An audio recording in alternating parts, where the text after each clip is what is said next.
Hello दोस्तों, जैसे कि आपने हमारा पिछला एपिसोड देखा और देखा कि भारत और पाकिस्तान में जो पहला युद्ध रहा किस तरह से रहा, किस तरह से सिचुएशंस बनी और कैसे वो युद्ध की समाप्ति हुई। अब दोस्तों हम लोग आते हैं भारत और पाकिस्तान के दूसरे युद्ध को लेके, पर इससे पहले जो सिचुएशंस थी, जो परिस्थितियाँ थी, उसके बारे में आपको जानना बहुत ज़्यादा ज़रूरी है। तो दोस्तों बात है ये 1960 की, जब इंडिया और चाइना में थोड़ी तनाव की परिस्थितियां बन रही थी। 1960 में चाइना ने हिंदुस्तान का अक्षयी चाइना नाम से जो क्षेत्र था किसी ना किसी तरह से हथियाने की ठान ली थी और इसके बाद उन्होंने गैर कानूनी तरीके से वहां पे घुसपैठ करना शुरू कर दी थी। तकरीबन 1-2 साल के बाद जब वहां पे जो घटनाएं थी, जो बुरी घटनाएं थी या फिर मैं कहूँगा जो कि अनैतिक घटनाएं थी, घटना शुरू हो गई थी, घुसपैठ के रिजल्ट सामने आना शुरू हो गए थे और आधिकारिक तौर पे 1962 में इंडिया और चाइना की लड़ाई शुरू हो जाती है। और ऑफिशियल तरीके से 1962 20 अक्टूबर को इंडिया और चाइना की लड़ाई शुरू हो जाती है। ऑब्वियसली चाइना उस समय काफ़ी सेल्फ डिपेंडेंट कंट्री थी और काफ़ी तरीके के हथियार उनके पास थे जो कि इंडिया के पास उस समय काफ़ी कमी पाई जाती थी ऐसे हथियारों की, और इंडिया उस समय काफ़ी सारी कठिनाइयों से जूझ रहा था। ऑब्वियसली अभी रिसेंटली आज़ाद हुआ था इंडिया, फिर पाकिस्तान की लड़ाई हुई थी और कई कारण थे ऐसे। तो 1962 में चाइना के हाथों भारत की हार हो जाती है, भारत को हार का सामना करना पड़ता है। तो दोस्तों 1962 में जैसे ही चाइना भारत को हराता है तो भारत एक तरह से क्लियर हो जाता है कि उन्हें अपना डिफेंस सिस्टम को स्ट्रॉन्ग करने की बहुत ज़्यादा ज़रूरत है। ऑब्वियसली आर्मी बहुत स्ट्रॉन्ग थी उस समय भारत के पास, काफ़ी मैं कहूँगा कि फ़िज़िकली तरीके से जो हमारे आर्मी शोल्डर से बहुत ज़्यादा मजबूत थे, बहुत ज़्यादा मेंटली स्ट्रॉन्ग थे, पर कहीं ना कहीं हथियारों की कमी और वो आधुनिकता खली, जिसकी वजह से भारत को हार का सामना करना पड़ा। तो दोस्तों इस लड़ाई से सीख लेते हुए भारत अपने डिफेंस सिस्टम को मजबूत करने की सोचता है। और दोस्तों बता दूं, इसी बीच एक बहुत इम्पॉर्टेंट इंटरनेशनल डेवलपमेंट चल रही होती है। अमेरिका और रूस की लड़ाई हो रही होती है। अमेरिका उस समय काफ़ी मजबूत था और रूस भी आधुनिक हथियारों से पूरी तरह से लैस था, किसी तरह से अमेरिका से कमज़ोर नहीं था। रादर मैं कहूँगा कि अमेरिका से कहीं ना कहीं ज़्यादा ही मजबूत दिखाई दे रहा था। तो अब आप देखिए कि जब ये अमेरिका और रूस की लड़ाई चल रही होती है, अमेरिका और रूस दोनों कंट्रीज़ एशियन कंट्रीज़ को कन्विंस करने के लिए तत्पर रहती हैं कि किसी ना किसी तरह से एशियन कंट्री को अपने खेमे में लाया जा सके, जिससे उनकी पोजीशन और स्ट्रॉन्ग हो, क्योंकि कहीं ना कहीं रिसोर्सेज एशियन कंट्री के पास भी काफ़ी थे जो कि युद्ध में उस कंट्री की हेल्प कर सकते थे।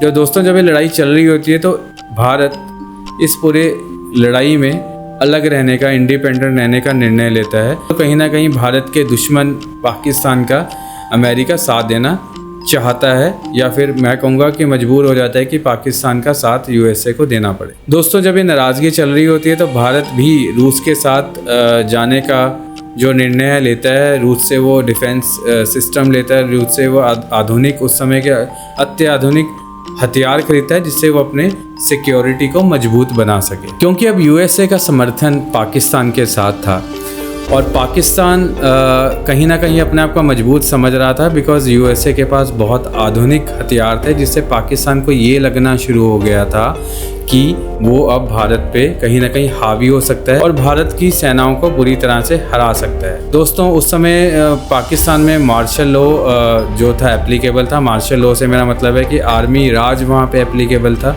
और दोस्तों उस समय के जो पाकिस्तानी पीएम थे मोहम्मद अयूब खान, जो कि मैं कहूँगा कि बहुत ज़्यादा श्रूड पीएम थे उस टाइम के, और उनकी जो आर्मी फोर्सेस थी उस पर काफ़ी बड़ा कंट्रोल रखते थे और आर्मी राज था वहाँ पे, आपको पता ही है। जैसे कि मैंने बताया कि पाकिस्तान में आर्मी राज था और वो कहीं ना कहीं इस सिचुएशन को कैश करना चाह रहे थे कि पाकिस्तान का भी समर्थन पाकिस्तान की तरफ था, हथियार आ चुके थे और अब ये कहीं ना कहीं एक राइट समय था भारत से अपना बदला लेने का। दोस्तों 1964 में पाकिस्तान एक बार फिर से अपनी बिसात बिछाना शुरू हो जाता है। वो एक तरह से एक मूवमेंट चलाना शुरू हो जाते हैं कश्मीर के अंदर और कश्मीरी लोगों को बहुत बेचारा दिखाते हैं। उसमें ये दिखाया जाता है कि हिंदुस्तान किस तरह से कश्मीर के साथ भेदभाव कर रहा है, किस तरह से वो कश्मीरियों को अपना निशाना बना रहा है और किस तरह से कश्मीर को अलग थलग दिखाया जा रहा है भारत से। जब ये दोस्तों ये कैंपेन पाकिस्तान द्वारा चलाया जाता है और इसके बाद एक और इम्पॉर्टेंट डेवलपमेंट होती है मई महीने 1964 में, भारत के करंट जो उस समय के पीएम रहे होते हैं, और उसके बाद लाल बहादुर शास्त्री पीएम का पदभार संभालते हैं।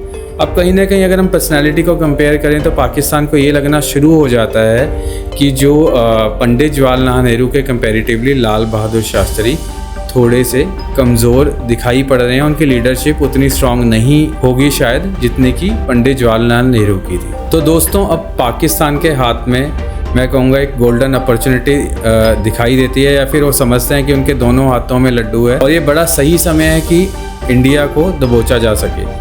क्योंकि अभी रिसेंटली चाइना का वार भी हुआ होता है जिसमें कि इंडिया काफ़ी अलग थलग दिखाई दे रहा होता है, जिसमें इंडिया काफ़ी कमज़ोर दिखाई दे रहा होता है। वहाँ पे अलग अलग तरह की बीमारी हैं, क्योंकि आपको पता है युद्ध के बाद आर्थिक स्थिति काफ़ी गिर जाती है। फिर उसके बाद सूखे का कहर, क्योंकि उस समय जो भारत था वो तकरीबन नेचुरल सोर्सेज पे ही डिपेंडेंट था, और उसके बाद भारत को सूखे का सामना भी करना पड़ा। तो दोस्तों, अब पाकिस्तान को लगता है कि अब उनके दोनों हाथों में लड्डू है और उनके पास एक गोल्डन अपॉर्चुनिटी है, वो किसी ना किसी तरह से इंडिया में घुस सकते हैं और अपनी रंजिश का बदला ले सकते हैं। अब इसके आगे की कहानी ये है कि लाल बहादुर शास्त्री जो कि पीएम का पदभार संभाल चुके थे और पाकिस्तान जो कि कहीं ना कहीं अपने मंसूबों में आगे बढ़ता जा रहा था। तो दोस्तों, पाकिस्तान के पास अब एक गोल्डन अपॉर्चुनिटी थी। इसको ना गंवाते हुए पाकिस्तान 18 मील लंबा एक रोड का निर्माण करता है, जिसका 1.5 मील का जो एरिया होता है भारतीय सीमा के अंदर आ रहा होता है। ये सीमा गुजरात के रन ऑफ कुल्च जिले में फॉल करती है, और जैसे ही रोड बनता है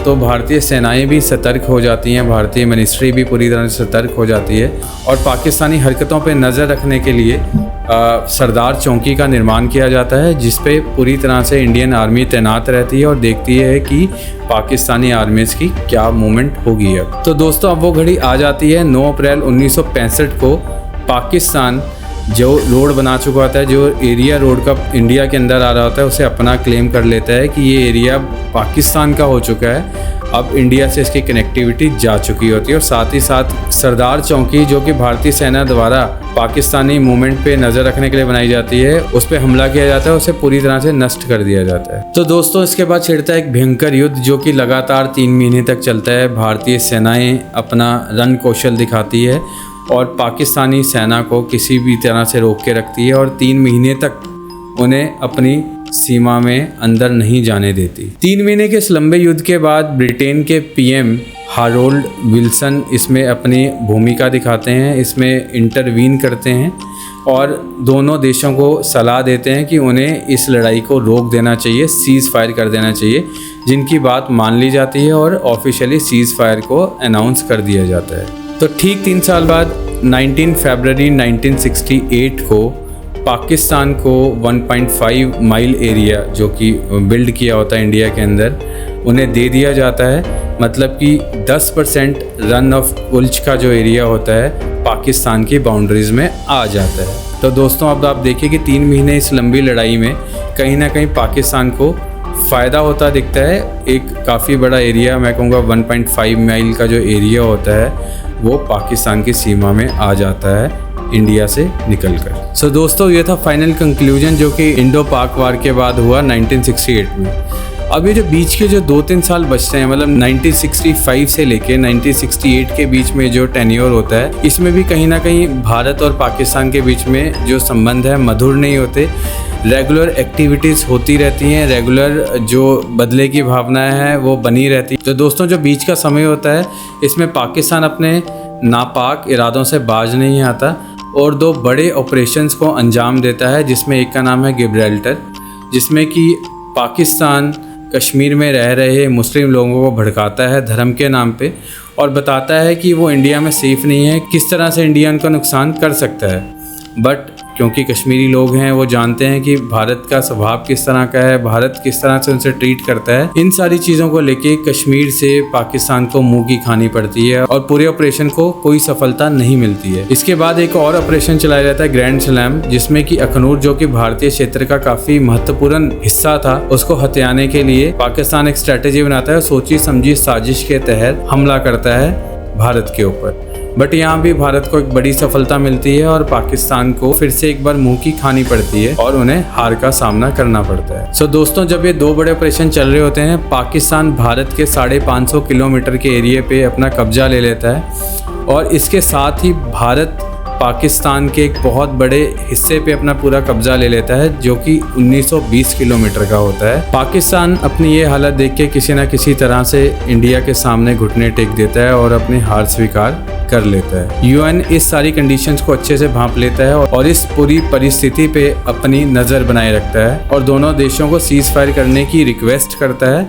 जो कि दोनों देश मान लेते हैं। इसके बाद दोस्तों तशकैंत समझौता होता है, जिसके तहत पाकिस्तान जो कि इंडिया के हिस्से में आया होता है वो ज़मीन छोड़ देता है। भारत जो कि पाकिस्तान के काफ़ी अंदर तक आया होता है, मैं कहूँगा लाहौर तक पहुँच गया होता है। 1920 किलोमीटर का बड़ा एरिया वो अपने कंट्रोल में ले लेता है। मैं कहूँगा कि लाहौर तक पहुँच चुका होता है तकरीबन और वो एरिया छोड़ देता है और इस तरह से इस लड़ाई का समापन होता है। सो दोस्तों, ये थी दूसरी लड़ाई इंडिया पाकिस्तान की।